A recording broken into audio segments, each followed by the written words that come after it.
السلام عليكم ورحمة الله تعالى وبركاته، أهلا بكم في فيديو جديد. إذا رانا هضرنا بزاف على إبراهيمي هل سوف يشارك في الكان؟ هل سوف يستدعيه بالماضي رغم المستوى اللي راهو يقدم فيه في قطر؟ راهو وصل للمساهمة رقم 15 أو رقم 17 على ما أتذكر. إذا راهو يقدم في بداية موسم خرافية، لكن قلنا بأنه بالماضي وأكدنا في الكثير من الفيديوهات، أي فيديو نهضر فيه على إبراهيمي نقول لك باللي إبراهيمي ما راحش ينضم إلى المنتخب الوطني، وبالماضي ما راحش يستدعي إبراهيمي إلى المنتخب الوطني. لماذا؟ لأنه كاين عندنا اليوم إثبات بروف درك نهضروا عليه، واللي هو كالآتي.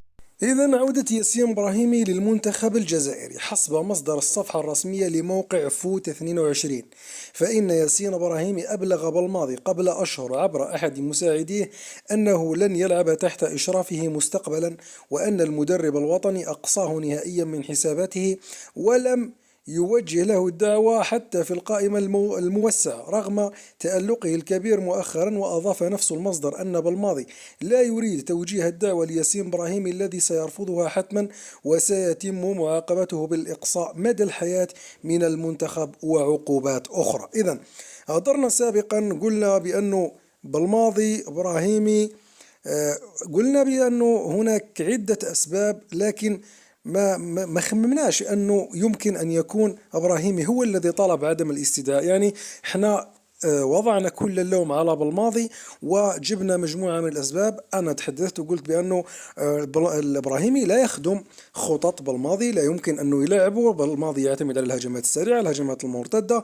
نحتاج لاعب سريع، ما نحتاجوش لاعب مراوغ أنه يخلي الخصم يعود إلى مركزه، يعود إلى المكان خلاص ياخذ الموقع نتاعو، ولا اللاعبين يرجعوا إلى مواقعهم.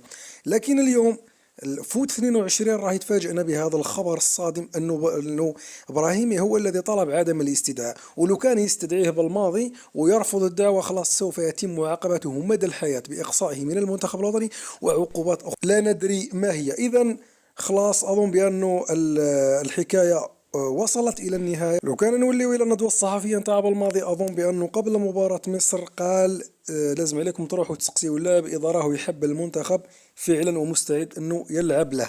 الناس اللي قاعدة تقول لي باللي انت دير فيديوهات وتقول بأنه بالماضي لن يستدعي، والعشية كي نشرت لكم في المنتدى أنه هناك مصدر، هناك من قال بالك أن تكون أنت المساعد، لكن صدقني نحن لا نتحدث من عندنا، ولكن نبحث نجيب أخبار ممكن تكون صحيحة ممكن تكون خاطئة.